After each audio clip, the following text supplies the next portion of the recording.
আসসালামু আলাইকুম। আশা করি সবাই ভালো আছেন। আলহামদুলিল্লাহ আমিও ভালো আছি।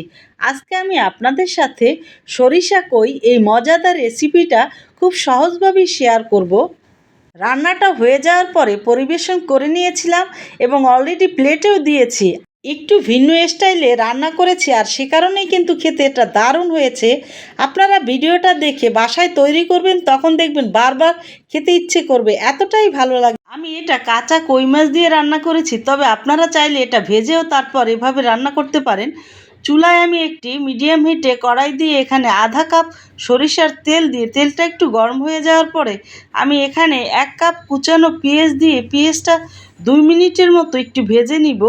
এখানে আমি মাছে মাখিয়ে রেখেছি একটু মশলা দিয়ে, সেখানেও লবণ দিয়েছি। আরেকটু এই মশলার জন্য লবণ দিব স্বাদ মতো। এখানে 12-13টা কাঁচামরিচ চিড়ে এখানে দিয়ে 1 মিনিট ভেজে নেওয়ার পরে 2 টেবিল চামচ এখানে পেঁয়াজের পেস্ট, 1.5 টেবিল চামচ আদা পেস্ট এবং 1 টেবিল চামচ রসুন পেস্ট উঁচু করে নেওয়া দিয়ে একটু ভালো করে কষিয়ে নিব এবং সাথে একটু পানি দিয়েও আরও একটু ভালো করে কষিয়ে নিতে হবে। আর এই রান্নাতে কাঁচামরিচের ঝালটাই বেশি ভালো লাগে। এখন এখানে আমি 1 টেবিল চামচ ধনিয়ার গুঁড়া, 1 টেবিল চামচের কাছাকাছি জিরার গুঁড়া এবং আধা চামচের একটু বেশি মরিচের গুঁড়া দিয়ে এবং এখানে আমি পাঁচফোড়ন একটু টেলে নিয়ে তারপর গুঁড়া করে 2 বার আধা চামচ করে 1 চামচ মোট দিয়েছি।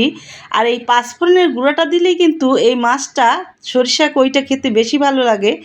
900 গ্রাম কই মাছ আমি কেটে হালকা একটু কুসুম গরম পানি এবং লবণ দিয়ে ধুয়ে এখানে 1 টেবিল চামচ মরিচের গুঁড়া এবং 1 টেবিল চামচের মতো হলুদের গুঁড়া এবং মাছের আন্দাজে লবণ দিয়ে মেখে 10 মিনিট রেখে এখন কই মাছটা এই মশলার ভিতরে দিয়ে একটু হালকাভাবে নেড়ে দিব এবং কই মাছ যে বাটিতে মাখানো ছিল সে বাটিটা আমি একটু ধুয়ে পানি দিয়ে আবারও একটু নেড়ে ঢাকনাটা দিয়ে 7-8 মিনিট রান্না করে ঢাকনাটা উঠিয়ে নিয়ে এখন আবারও একটু এভাবে হালকাভাবে নেড়ে নিব।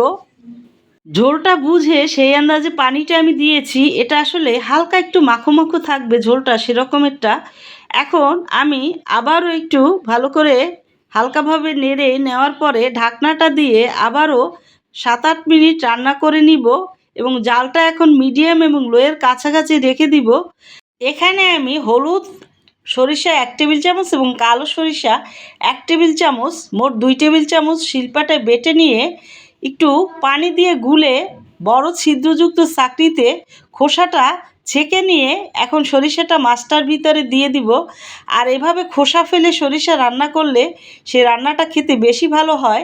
এখন হালকাভাবে একটু নেড়ে মিশিয়ে নিয়ে সব কিছু যাতে মাছটা ভেঙে না যায় এবং কড়াইটাও একটু দুলিয়ে দিলাম এবং ঢাকনাটা দিয়ে আমি 2-3টা বলক উঠিয়ে নিয়ে এবং ঢাকনাটা উঠিয়ে আবারও আমি আস্ত কাঁচামরিচ এখানে 3টা দিয়ে দিব। দিয়ে ঢাকনাটা দিয়ে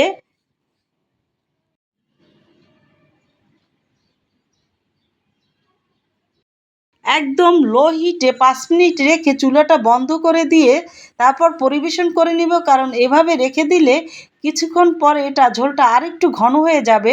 ভিডিওটা দেখে ভালো লাগলে প্লিজ আমার চ্যানেলটা সাবস্ক্রাইব, লাইক, শেয়ার করে আমার পাশে থাকবেন। আর আপনাদের এই সাপোর্ট পাশে থাকলে ইনশাল্লাহ আমি সামনে সুন্দর সুন্দর ভিডিও শেয়ার করব। সবাই ভালো থাকবেন। আল্লাহ হাফেজ।